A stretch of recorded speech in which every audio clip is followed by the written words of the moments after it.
So it just come to my attention that Friday is Friday the 13th of spooky season. I can't remember the last Friday the 13th. Let's see what it is.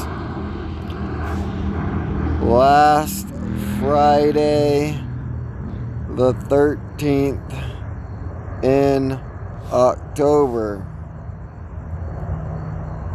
Back in 2017. Oh my God, no way. 2017 of September was when the signs in the heaven, the stars aligned. That's awesome. So anyways, we got spooky season. We got spooky Friday the 13th. We got Hamas asking fellow Muslims to jihad on Friday, which is essentially like die in the name of Allah and take some people with you. And then we got Qatar threatened to stop gas supplies to the world. The bombing of Gaza did not stop. Like, it's not only bombing of Gaza, they're using some type of chemical agents that the UN has banned for warfare. Like, Israel's not stopping, bruh.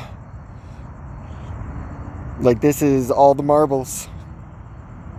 Oh my goodness, oh my goodness. Well, we got like 30 hours until we see what happens. Is it all bluff? Is this all just more WWE? Or is shit about to get real? Stay safe out there.